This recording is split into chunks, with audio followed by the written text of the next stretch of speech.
When the Japs bombed Pearl Harbor, they upset our thinking about a great many things, including Alaska.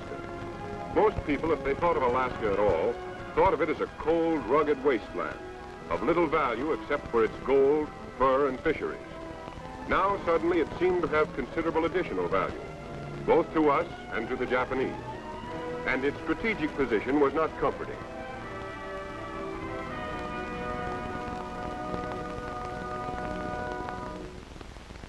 From Alaska, the Aleutian Islands stretched out invitingly toward a shrewd and daring enemy. The great Japanese air and naval base at Paramushiro was only 750 miles from Attu. Attu was only 1,200 miles from the mainland of Alaska. And Japs in Alaska would be a direct threat to the west coast of America and also to the interior. Alaska's long and broken coastline was weakly defended. Our bases were few and far between. And our only means of supplying them was by sea or by air.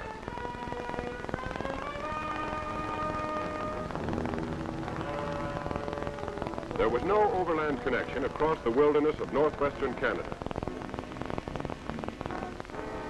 Not even a trail.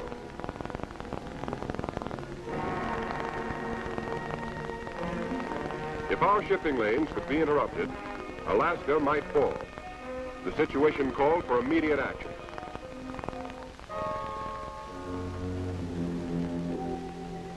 The Canadian government had already carved out a series of 5 airports between Edmonton, Alberta, and Whitehorse, Yukon Territory. And there were other fields in Alaska between the Yukon border and Fairbanks. With Canada's consent, the United States War Department decided to build a military highway from Rails End at Dawson Creek, British Columbia, to Fairbanks, Alaska, to link up and supply these airfields and to provide emergency access to Alaska for troops and materiel. This highway would extend roughly 1,500 miles, about the distance from Washington to Denver. The frontier town of Dawson Creek saw the arrival of the 1st Army Engineer Troops in March 1942.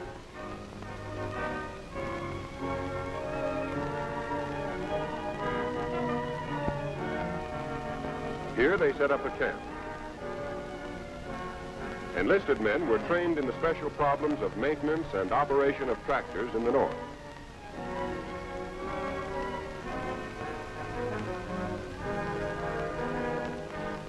Their stiff workouts in sub-zero weather over the surrounding hills soon produced skilled cat skinners.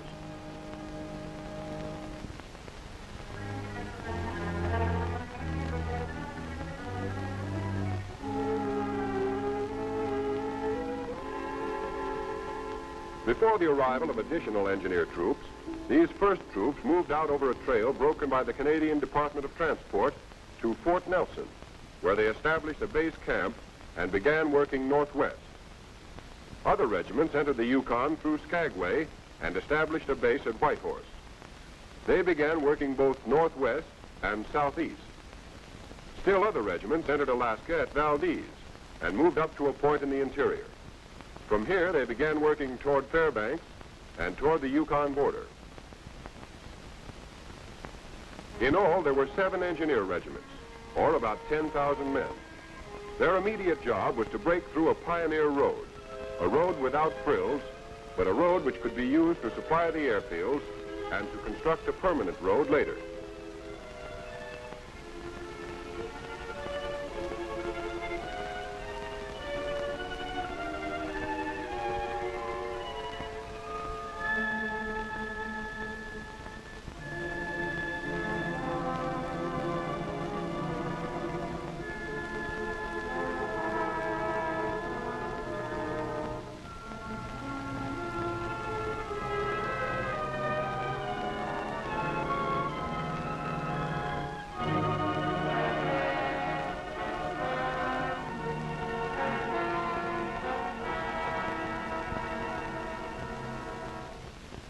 All spring and summer, the troops hacked, cut, and gouged their way through the wilderness.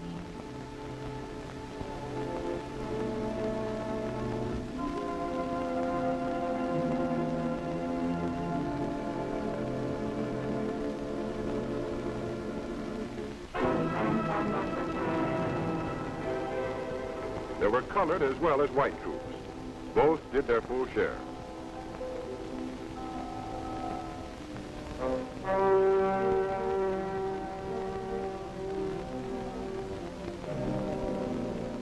They cut around mountainsides and across valleys.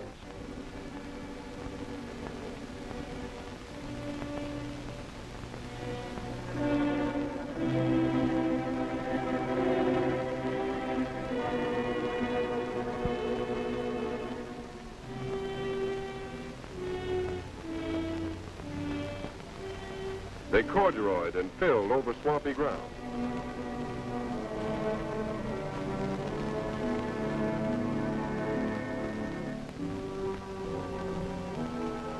They slithered in the mud of thawing ground frost.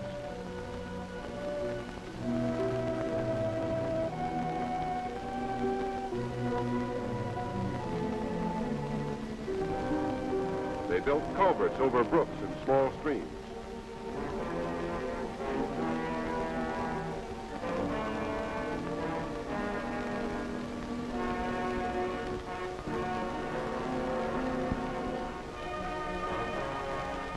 They built bridges over mountain torrents and full-fledged rivers.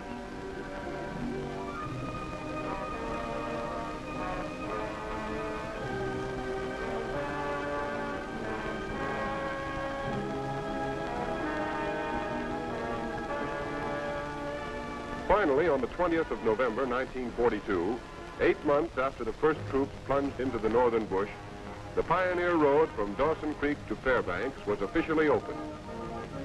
The freight rolled through.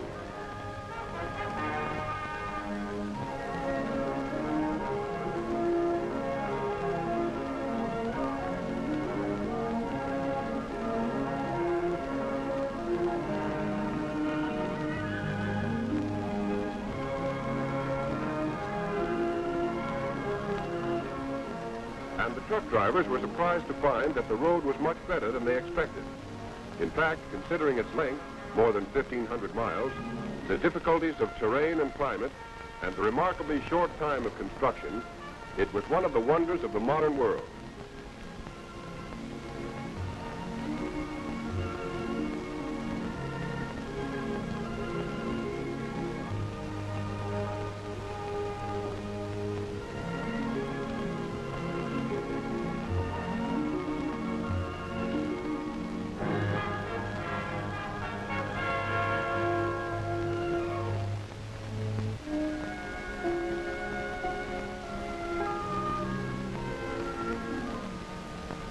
Fairbanks, the northern terminus, founded 40 years ago as a gold mining camp, was already a modern little American city in the heart of the Alaskan wilderness.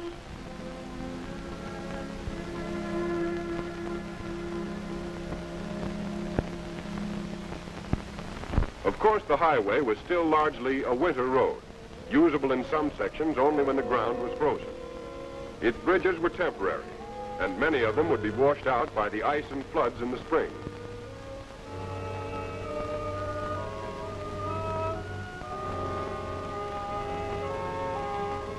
Even during the winter, bridges over active streams were sometimes covered by ice, and logs had to be laid across them and cemented in place by water to keep the trucks from breaking through. And there were other hazards. Active springs built up mounds of ice that had to be fought constantly.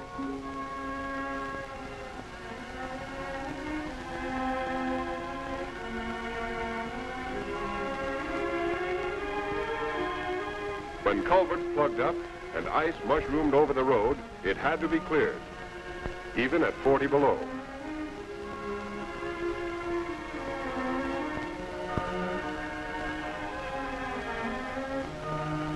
Or a truck might stall in a rut or ditch where ice was forming, and while the driver went for help, it would be frozen fast. At many points, the grades were too steep, especially when they became icy.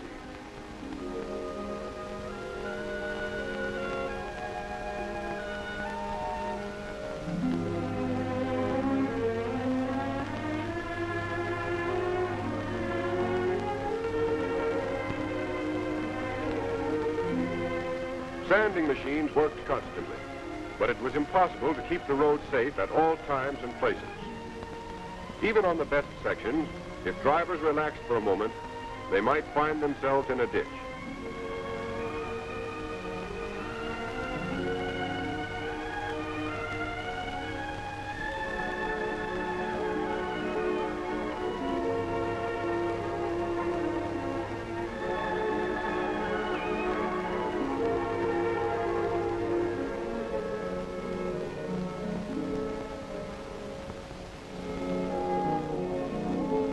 Tow cars worked the clock round, patrolling up and down the highway, dragging trucks out of trouble whenever they found them.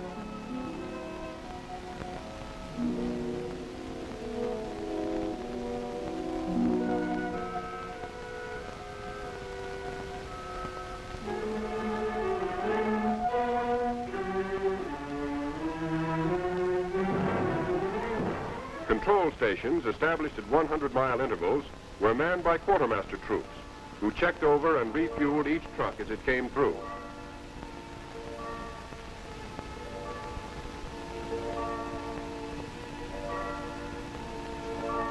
Troops had to repair and service their equipment as best they could, but repair facilities were badly overtaxed.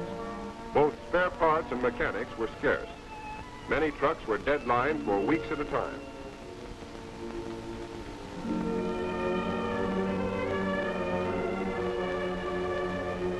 At the start, troops working on the highway had only tents for living quarters.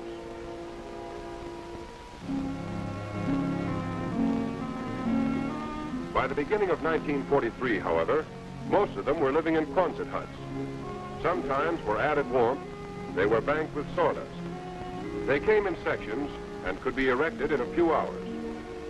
Following closely behind the soldiers who built the Pioneer Road came civilian contractors to turn it into a permanent all-weather road. They established their own camps and repair facilities at vantage points along the route.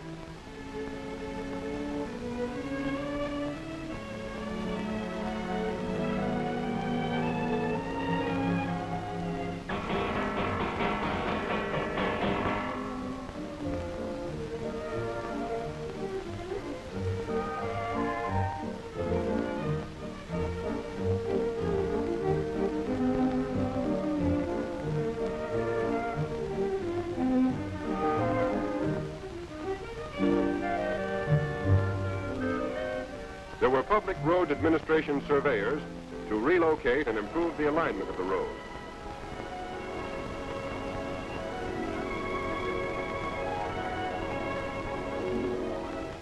There were skilled crews with power shovels to widen the road and cut down grades.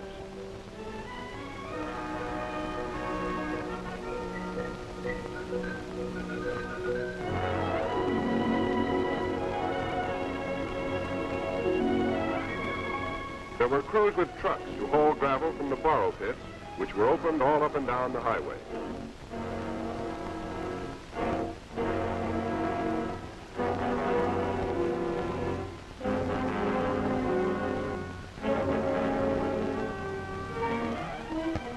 There were dirt-moving machines as well as trucks to build up the road.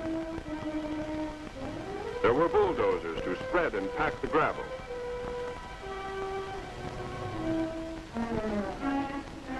And dozers to dig drainage ditches.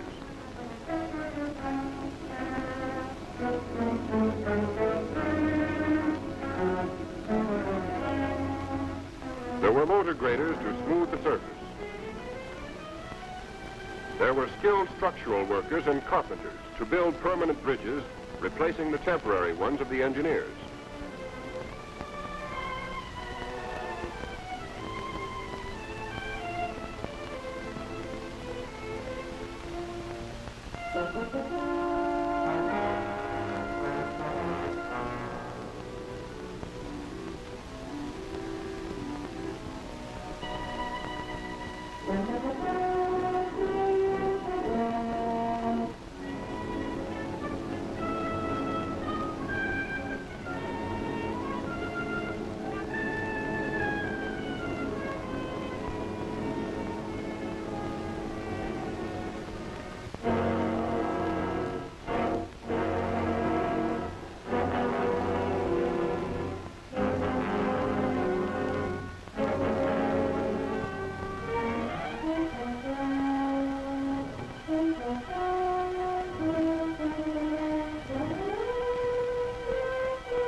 As ice formed in lily pads on the rivers, strange new patterns in steel rose against the cold northern sky. There were telephone crews to put in a line stretching the entire length of the highway. The Signal Corps directed the work, and its men did the pioneering.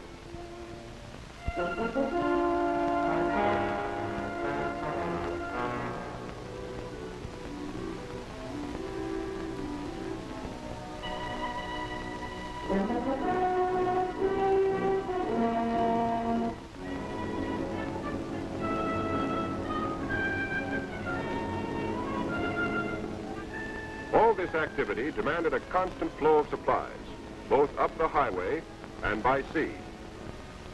The Japs, although they had been entrenched in the Aleutians since June of 1942, were unable to interfere with coastwise shipping to Alaska.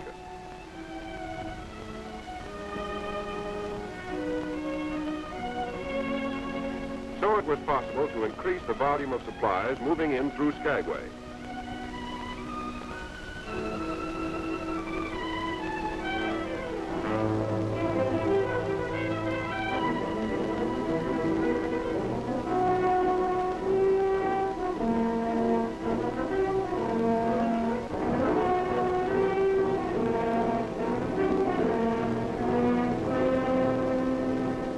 Rainy, windswept Skagway was built up as the gateway to the fabulous Klondike during the gold rush of '97 and '98, when gamblers and desperados like Soapy Smith held sway. Then it became a ghost town, surviving only as a small port and railroad terminal, attracting a few hundred tourists each summer.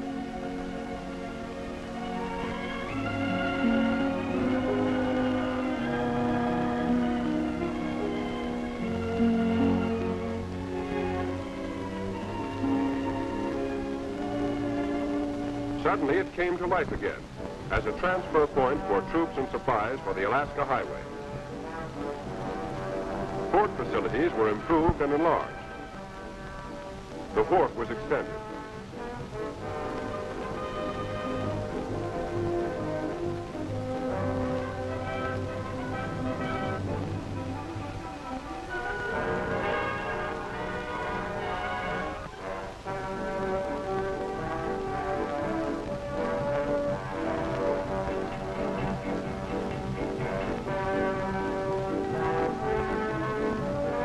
Now freighters coming up the inside passage from Prince Rupert in British Columbia could be unloaded quickly and easily.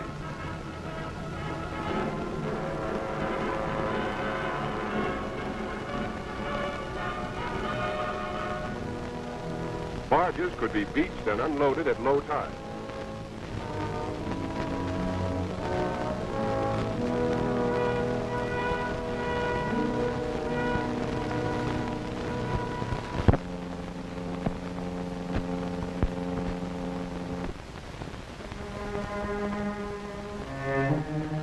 From Skagway, supplies moved across the mountains on the narrow-gauge White Pass and Yukon Railway. This winding railway is one of the steepest in the world. It follows closely the famous Trail of '98, on which many a man lost his life climbing its icy ledges on his way to the Klondike. To make sure the railway would continue to operate during the emergency, the Army leased it and installed a railroad operating battalion to run it. All winter long, in spite of cold and snow and treacherous rock slides, these trainmen in uniform kept supplies and equipment rolling steadily the 110 miles into Whitehorse.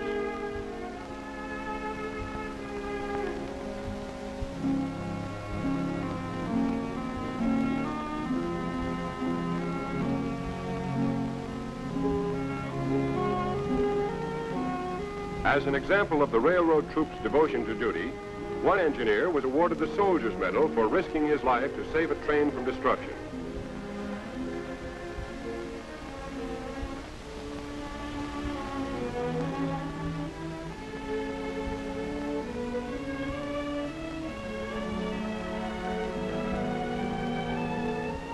Whitehorse, at the head of navigation on the Yukon River, 40 years ago in its gold rush heyday, boasted a population of 20,000 people, which later dwindled to a few hundred.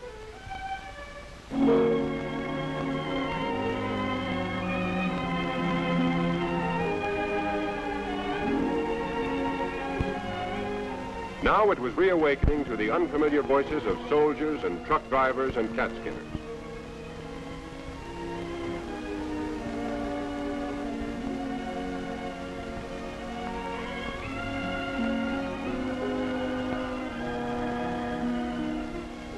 On through the spring and summer, the road building continued. By now, there were 81 contractors and about 14,000 men scattered along the highway. Crews worked in 2 shifts of sometimes 10 and sometimes 11 hours each. Specifications called for a 26-foot roadbed with 20 to 22 feet of surfacing with gravel or crushed stone.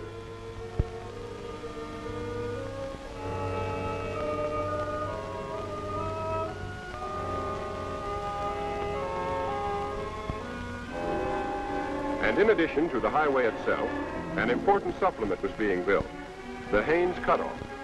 Running from Haines in the Alaska Panhandle, 160 miles north to a point on the highway 95 miles west of Whitehorse, the cutoff was designed to relieve the strain on the White Pass and Yukon Railway. It was begun in the spring of 1943, with engineer troops pioneering the road south from the Alaska Highway.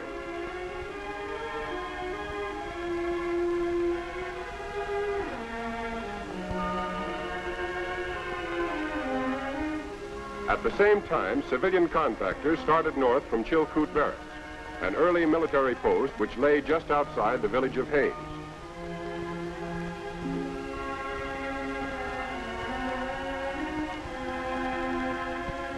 For the first 42 miles, an old motor road was improved, widened, and in places relocated.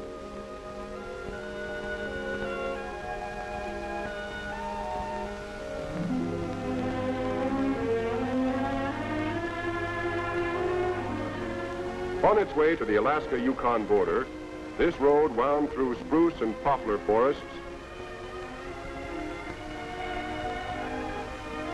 over cold mountain streams, and through a sleepy Indian village.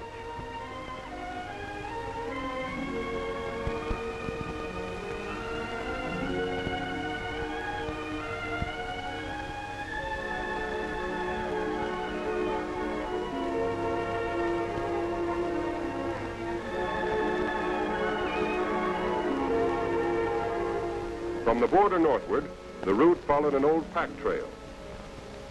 Here the contractors started from scratch, clearing timber, grading, and surfacing.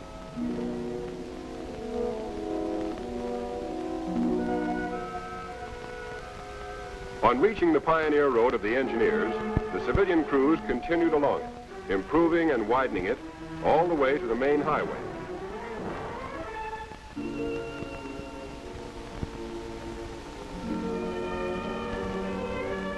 When the Haines Cutoff was finished in the fall of 1943, the Alaska Highway had an all-weather connection with Tidewater.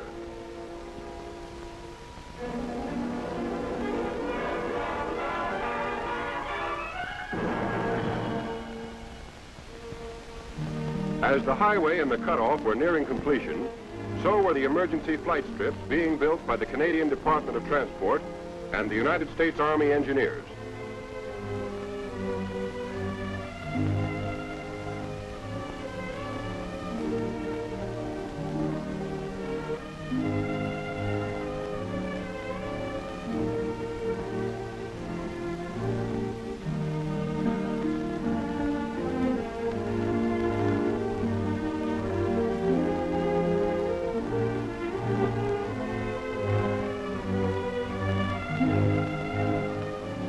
These strips were spaced between airports to provide a safe landing surface for pilots who suddenly ran into trouble.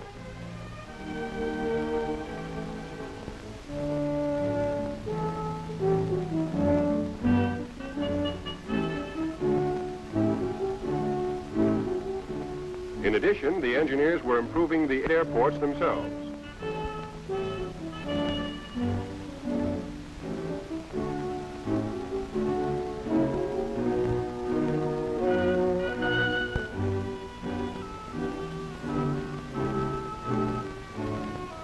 Extra hangars were built.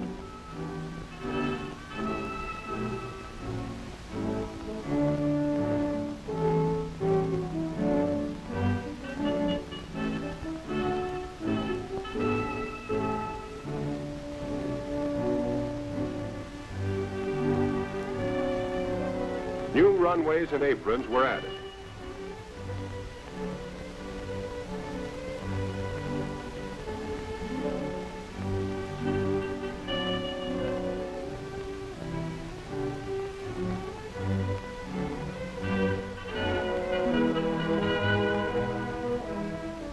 These airports were enlarged and the flight strips were built not only to speed American planes into Alaska, but also to service red-starred fighters and bombers being ferried on Lend-Lease direct to Russia.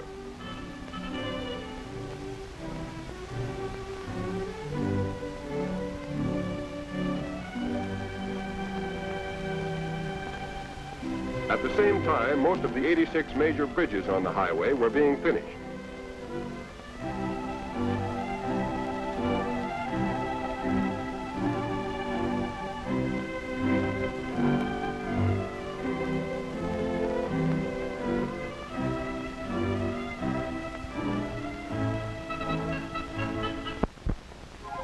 The largest of these was the Peace River Bridge, spanning one of the great rivers of the North.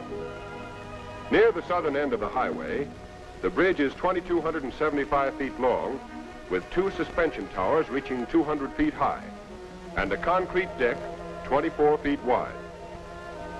The bridge was officially opened in August 1943.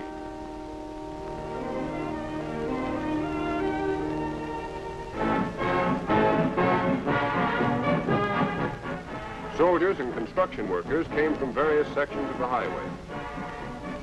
There were officers and officials representing both the United States and Canada. There were speeches.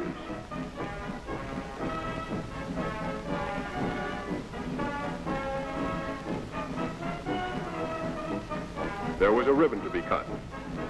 But the crowd didn't need to be told of the importance of the occasion. The towering bridge itself was ample evidence of the new day dawning in the North.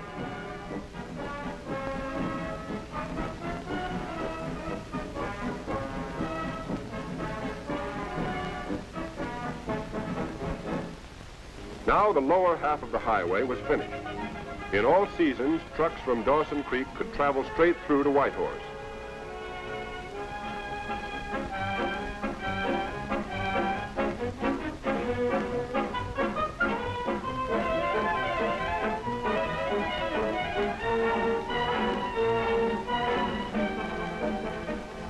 At intervals of about 100 miles, there were relay stations where the trucks were checked over and refueled.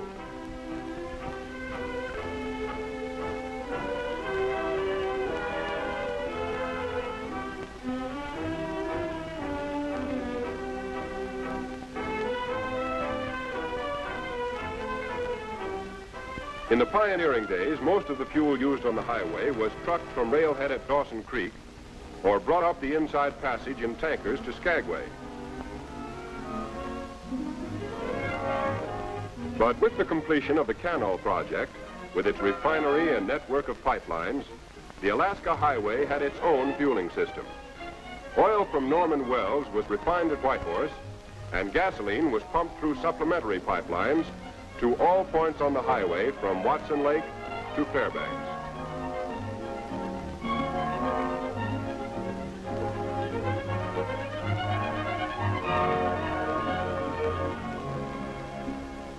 By October 1943, there was only one gap left in the highway.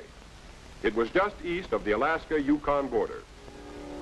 On the 13th of October, the remaining gap was only a few hundred feet. There were 2 crews working toward each other. In this section, there was permanent ground frost. That meant the ground stayed frozen all summer long, down to a depth of 50 or 60 feet. If the surface cover of moss and vegetation were disturbed, the ground would quickly thaw and become a quagmire.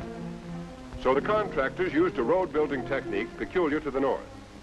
Rock, fill, and gravel were spilled out on the ground and carefully spread over the surface. In this way, insulation was added to that already provided by nature, and the frost was permanently locked in.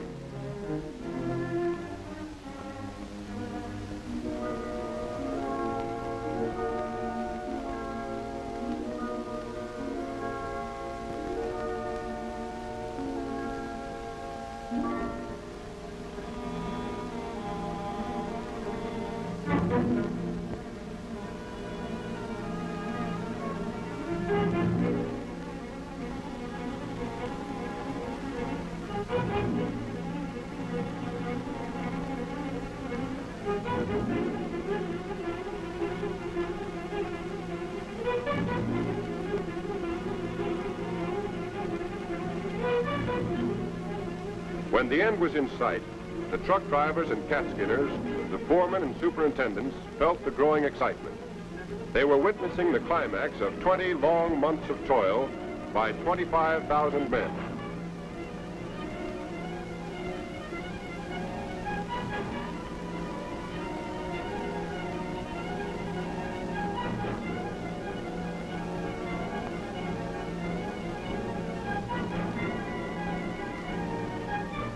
It was 6 o'clock. The sun was down.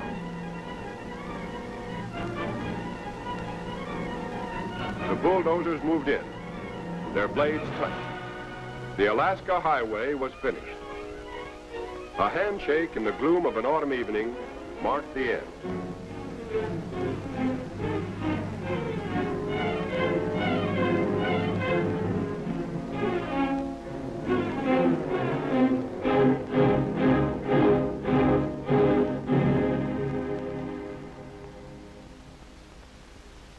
This is the road these men built.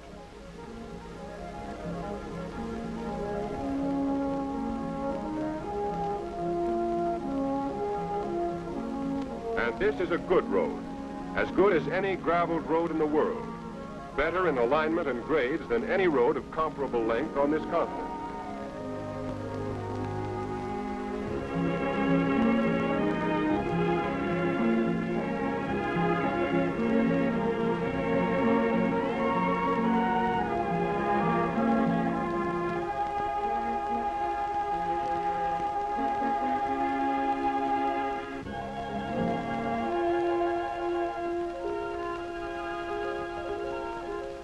But the Alaska Highway is much more than a road, much more than a brilliant construction feat. It is the backbone of our military position in the far northwest. Its smooth surface provides a safe, all-weather route for trucks and cars from the transportation network of southern Canada to the interior of Alaska. Through the 1,600 miles of integrated canal pipelines, fuel to supply the road, the airports, and the flight strips is readily available.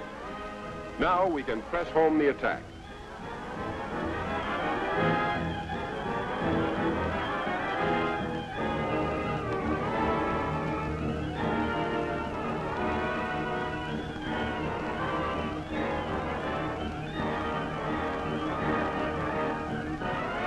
This is the road through the brooding wilderness.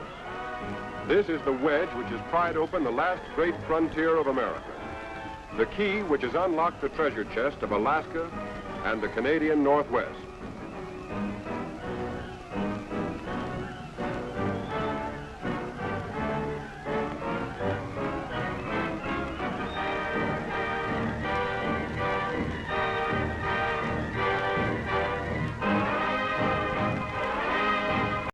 These first troops moved out over a trail broken by the Canadian Department of Transport to Fort Nelson, where they established a base camp and began working northwest. Other regiments entered the Yukon through Skagway and established a base at Whitehorse. They began working both northwest and southeast. Still other regiments entered Alaska at Valdez and moved up to a point in the interior. From here, they began working toward Fairbanks and toward the Yukon border. In all, there were 7 engineer regiments, or about 10,000 men. Their immediate job was to break through a pioneer road, a road without frills, but a road which could be used to supply the airfields and to construct a permanent road later. When the Japs bombed Pearl Harbor, they upset our thinking about a great many things, including Alaska. Most people, if they thought of Alaska at all, thought of it as a cold, rugged wasteland, of little value except for its gold, fur, and fisheries. Now, suddenly, it seemed to have considerable additional value, both to us and to the Japanese. And its strategic position was not comforting.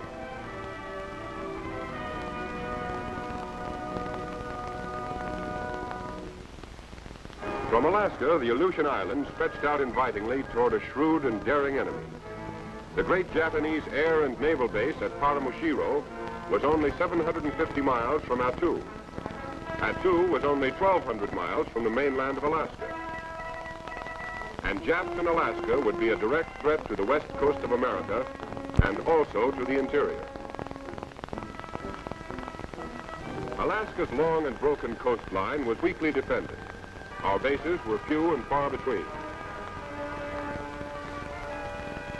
And our only means of supplying them was by sea or by air.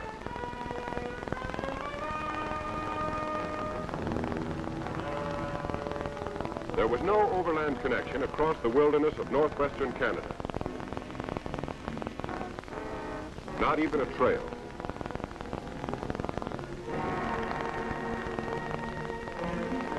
If our shipping lanes could be interrupted, Alaska might fall. The situation called for immediate action. Arrival of the 1st Army Engineer Troops in March 1942.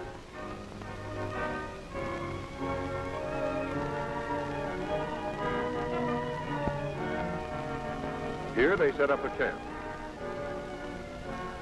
Enlisted men were trained in the special problems of maintenance and operation of tractors in the north.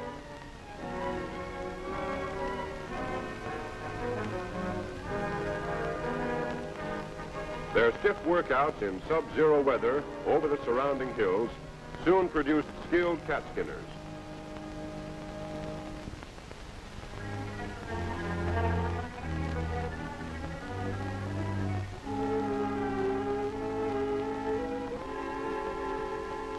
Before the arrival of additional engineer troops,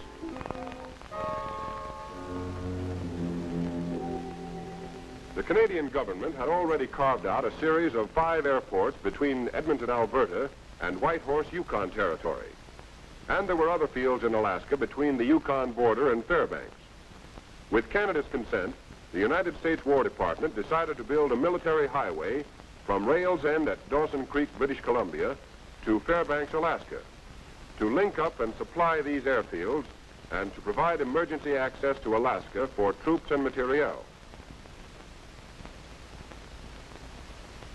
This highway would extend roughly 1,500 miles, about the distance from Washington to Denver. The frontier town of Dawson Creek saw the